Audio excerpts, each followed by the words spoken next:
Olá pessoal do canal Não Pare de Ler, tudo bem? Espero que sim.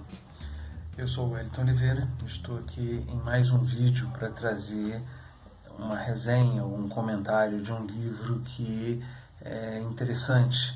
Eu tive uma experiência muito prazerosa com a leitura desse livro, eu recomendo. É um livro da editora Zahar, Como as Democracias Morrem, dos professores Steven Levitsky e Daniel Ziblatt, dois professores de ciências políticas de Harvard. Steven Levitsky, especialista em democracia na América Latina, e Daniel Ziblatt, especialista em democracia na Europa. Bem, como eu havia dito, é um livro que me trouxe uma experiência muito prazerosa porque me instigou a buscar outros assuntos.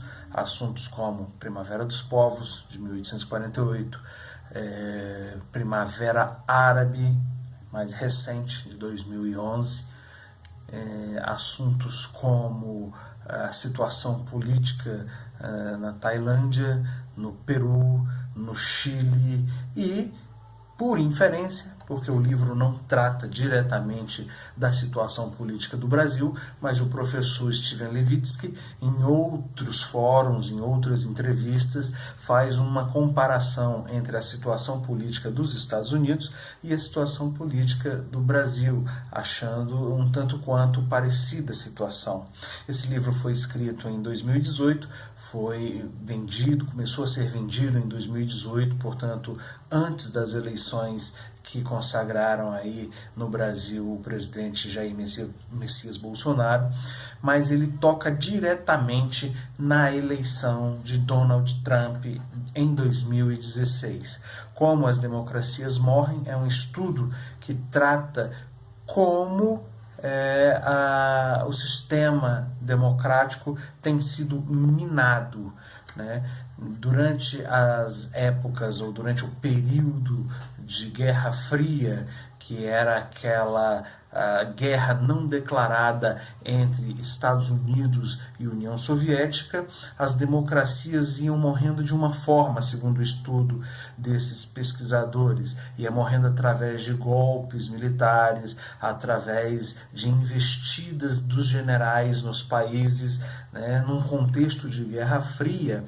Muitos países, digamos aqui na América Latina mesmo, por serem área de influência dos Estados Unidos e por isso de interesse dos Estados Unidos em não permitir nenhum tipo de influência comunista, nenhum tipo de influência da União Soviética no seu território de influência, eu poderia aqui até chamar de no seu quintal, financiou vários golpes militares, como aconteceu no Chile, como aconteceu na Argentina, como aconteceu aqui no Brasil no período de 1964. Apesar de muitos hoje em dia chamarem não de ditadura, não de golpe militar, existe até mesmo uma diferenciação entre historiadores, que uns chamam esse período de golpe militar, outros de golpe civil militar, outros chamam nem de golpe, mas de Revolução de 1964, uma forma de amenizar as coisas. Eu, particularmente, chamo de golpe civil militar de 1964. Pois bem, era uma forma de trazer a sua influência dos Estados Unidos para a América Latina, impedindo que a União Soviética exercesse influência aqui no continente, uma vez que já tinha começado a Revolução Cubana. A Revolução Cubana já era algo que depunha contra os Estados Unidos, eles não queriam que essa experiência com Fidel Castro e Che Guevara que aconteceu em Cuba continuasse ou viesse a acontecer em outros países da América Latina. Então, através da CIA, através de instituições civis e de influências militares aqui no Brasil, o golpe foi declarado. Se bem que esse é um outro assunto para uma outra resenha, um outro livro que nós possamos a vir comentar. O que eu quero trazer mesmo é a situação de como as democracias morrem, que os estudiosos Steven Levitsky e Daniel Ziblatt trazem no seu livro, comentando mais diretamente sobre como as democracias vêm sendo minadas, vêm sendo destruídas, vêm sendo mortas num contexto atual do século XXI. Não é mais através desses golpes. Segundo os professores, as democracias estão sendo destruídas não de fora para dentro com golpes militares, mas de dentro para fora com eleições legais de outsiders que entram com um aparato autoritário na pesquisa ou na campanha eleitoral, conseguem legitimamente conquistar votos e contando com a insatisfação da maioria da população com a política atual, que já vem de décadas, né? E esses outsiders entram já com um perfil autoritário e antidemocrático definido. Eles citam diretamente a situação de Donald Trump em 2016, que sendo um homem, um outsider que não tinha experiência em cargos políticos, conseguiu granjear, conseguiu arrecadar o apoio político dos americanos e ganhar as eleições, mesmo que dentro das suas especificidades, né, o sistema político norte-americano ele é diferente, a eleição norte-americana é diferente. No Brasil existe um colégio eleitoral lá, existe o voto popular e o colégio eleitoral. Quem ganha nos votos populares não quer dizer que vai ganhar no voto eleitoral, que tem mais peso. Donald Trump provavelmente ou certamente não ganhou por ser uma figura sem uma empatia democrática com a população, não ganhou nos votos populares, mas por representar interesses do colégio eleitoral, especificamente do Partido Republicano,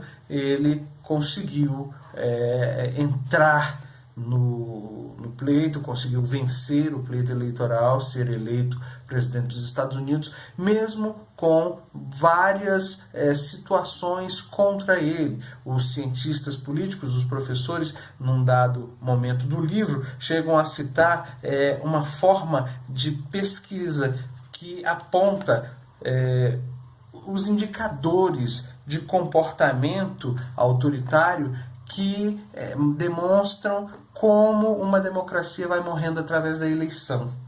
Então eles começam a dizer aqui 4 pontos que Donald Trump foi vencedor nesses 4 pontos, nesses indicativos que mostram se ele seria alguém dado a democracia ou antidemocrático. Ele venceu com os 4 pontos indicativos que os professores criaram como um governante não democrático ou não dado aos valores democráticos, e isso se torna perigoso.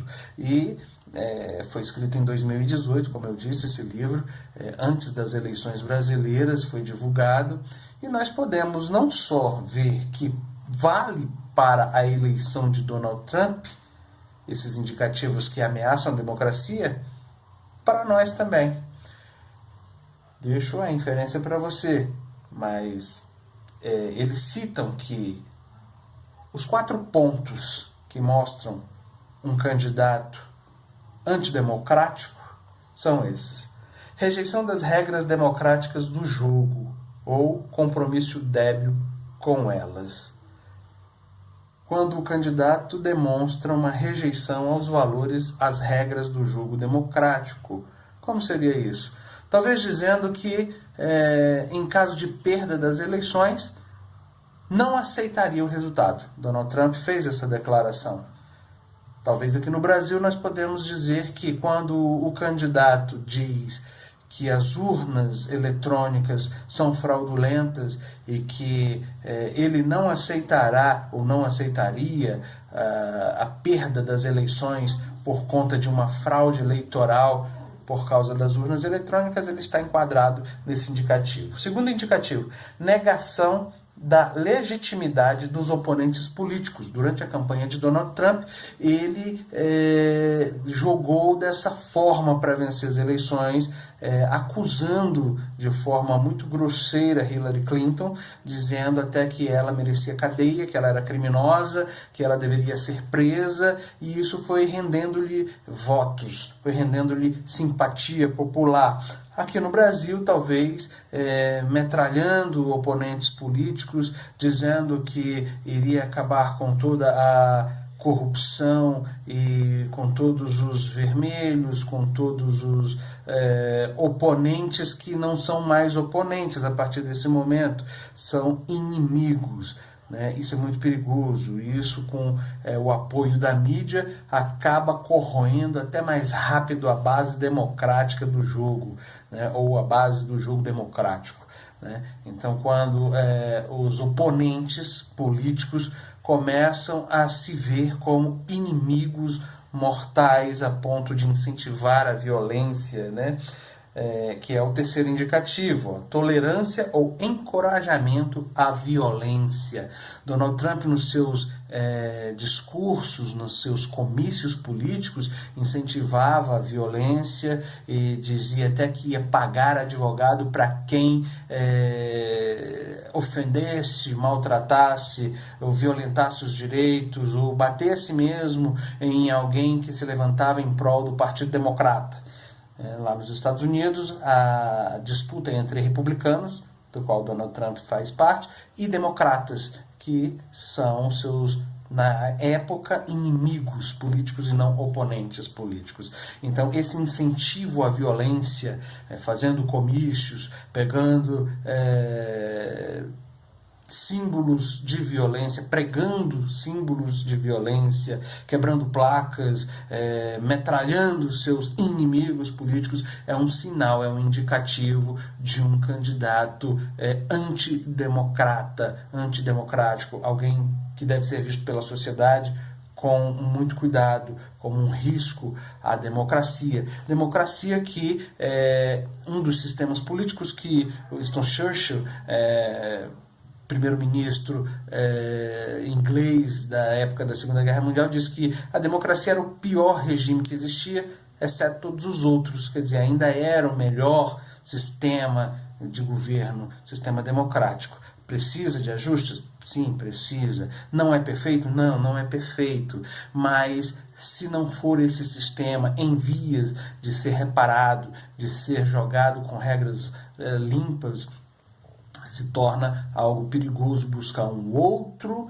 sistema que não tem dado provas de uma eficiência como a democracia tem dado no mundo. Como eu falei no início, a Primavera dos Povos foi em 1848, em que movimentos sociais começaram a se levantar buscando mais direitos. E isso, em 2011, aconteceu também com a Primavera Árabe. Houve no Oriente Médio, em alguns países da Europa, a busca, o levante da sociedade contra os sistemas despóticos, as ditaduras longevas. Então, é preciso que nós tenhamos cuidado com as pessoas que se colocam em posição de comando no país, para que essas pessoas não sejam um risco, um fator de corrosão, de erosão, de recessão democrática, porque um país sem democracia é triste.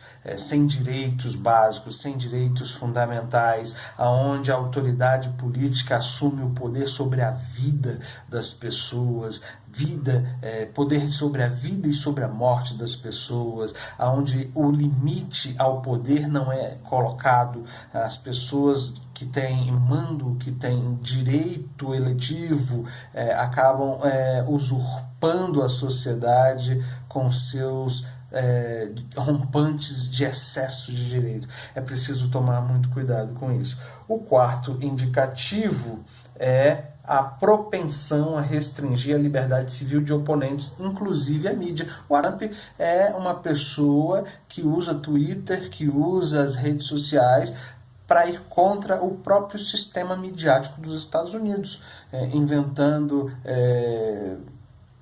notícias enganosas, as chamadas, e na moda hoje, fake news, criando um clima de inimizade entre o sistema político e o sistema midiático, e isso não é bom. Será que isso acontece aqui no Brasil? Será que isso aconteceu aqui no Brasil ou ainda acontece? Será que existem fake news?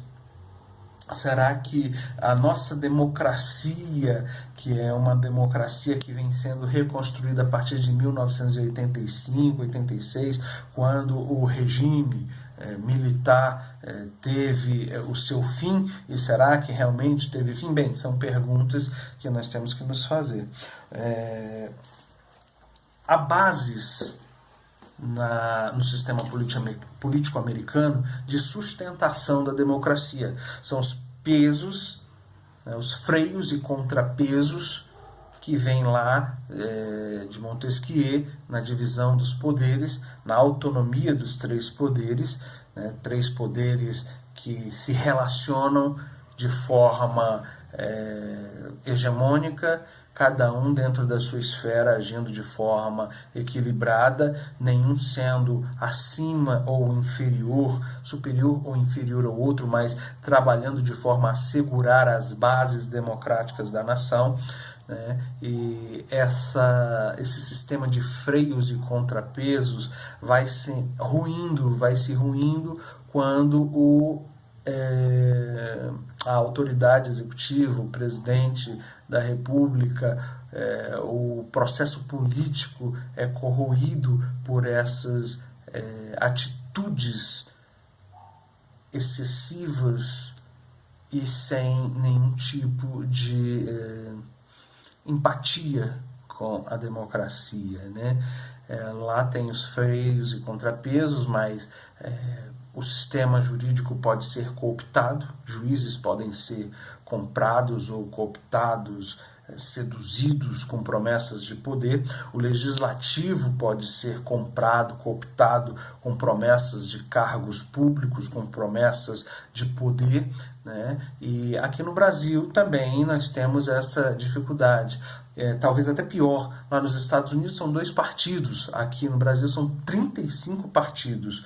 Lá a maioria ou é republicana ou é democrata. Se é republicana, está a favor do seu presidente. Se é democrata, idem. Aqui no Brasil, você precisa, se está nesse cargo de presidente da República, você precisa fazer acordos. O partido do presidente nem sempre tem a maioria na Câmara, ou no Senado, no Congresso. Então você tem 35 partidos e você precisa ficar ali costurando acordos. E essa costura, muitas vezes, faz com que, para que se garantir a governabilidade no Brasil, o presidente, o governo, tenha que ceder em certas situações, perdendo a autoridade, perdendo o poder político, cedendo esferas de poder para outros partidos que não seja o seu, que não compõem a sua base, e aí esses partidos começam a ganhar espaço em cargos, em ministérios, em autarquias, em órgãos públicos, e isso vai corroendo através da corrupção, através do roubo, a democracia no Brasil. Bem, mas como eu quero lembrar, este livro ele não trata da situação brasileira, ele trata da situação do risco da morte da democracia nos Estados Unidos. Por inferência, eu tenho falado algumas coisas que eu achei muito apropriadas com relação ao Brasil.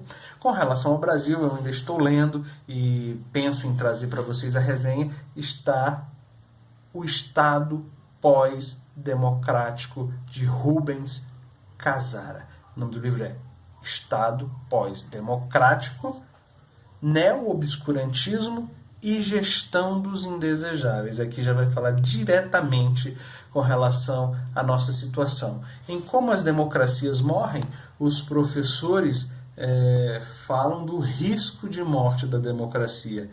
Em Estado Pós-Democrático, essa morte, segundo Rubens Casara, já aconteceu. os pilares da democracia no Brasil já foram rompidos, já foram ruídos, já estamos no neo-obscurantismo e a gestão pública trata em dar fim ou conduzir a uma ilegalidade, uma ilegitimidade, os indesejáveis. Os indesejáveis são aqueles que não estão de acordo ou que não concordam com o poder central. Tudo isso eu quero fazer um link com este outro livro que eu também ainda vou fazer a resenha.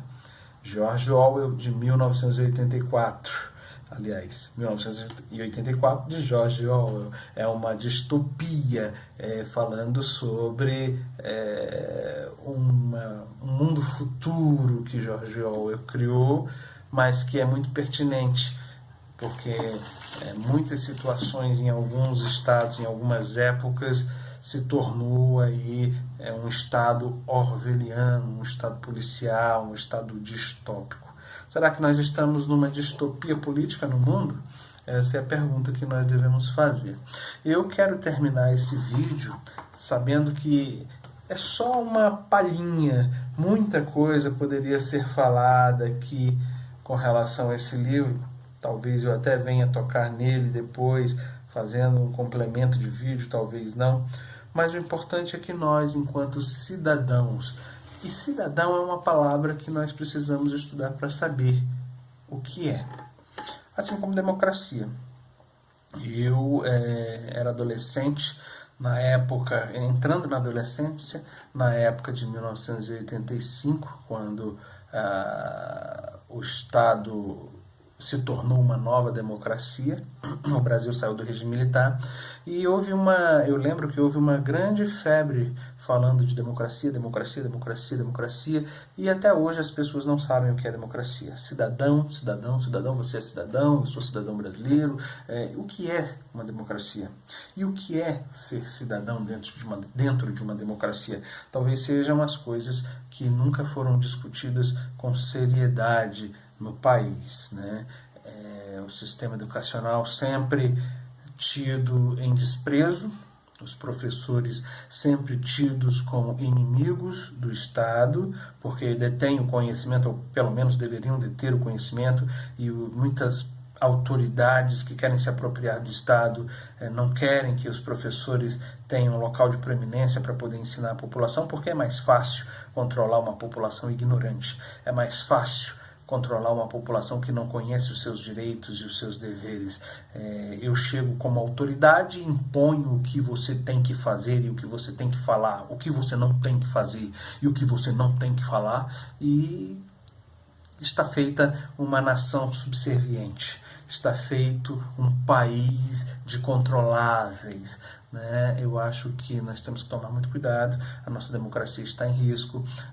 Se você pegar as notícias, eu não quero aqui puxar para um lado, para o outro, esquerda, direita, polaridade existe, estamos num momento extremamente polarizado, isso é muito perigoso, porque está se perdendo a cada dia a habilidade do diálogo, a habilidade da conversa, a habilidade do sentar na mesa e abrir mão para poder ganhar algo melhor, não para si, mas para o país. Um projeto de nação não existe, parece não existir. O que é ser brasileiro? Onde é o Brasil? O que quer o Brasil? Onde quer chegar o Brasil? Isso parece que não tem tomado lugar nas discussões políticas. Nós vemos aí muitos envolvidos em crimes políticos e ficamos chateados, e por isso muitas vezes se torna um momento propício para os outsiders,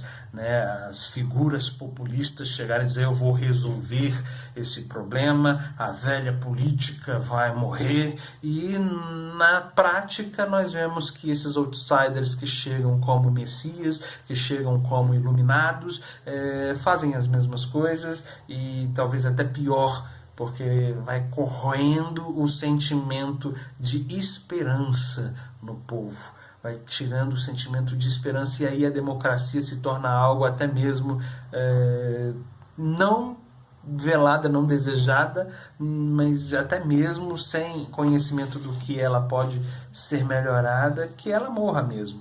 Tem gente que acha que realmente não deve haver democracia. Para que democracia? Só vemos pessoas se aproveitando do povo, do dinheiro da nação, e não, intervenção disso, intervenção daquilo, quando na verdade a democracia ela precisa ser zelada, ela precisa ser almejada, ela precisa ser escolhida por nós, porque nós não devemos jogar fora a nossa possibilidade, oportunidade de sermos cidadãos, né, iguais perante a lei, né, fraternos e pessoas com deveres e obrigações diante da luz da justiça, ok? Foi um prazer estar aqui com vocês. Assine o canal, se inscreva no canal, dê o seu like, ponha lá o sininho. Tá? Eu não quero colocar muita coisa nesse vídeo para que eles saiam mais rapidamente, ok? Fale conosco, diga sua opinião, estarei respondendo à medida do possível, ok? Isso aí, não pare de ler.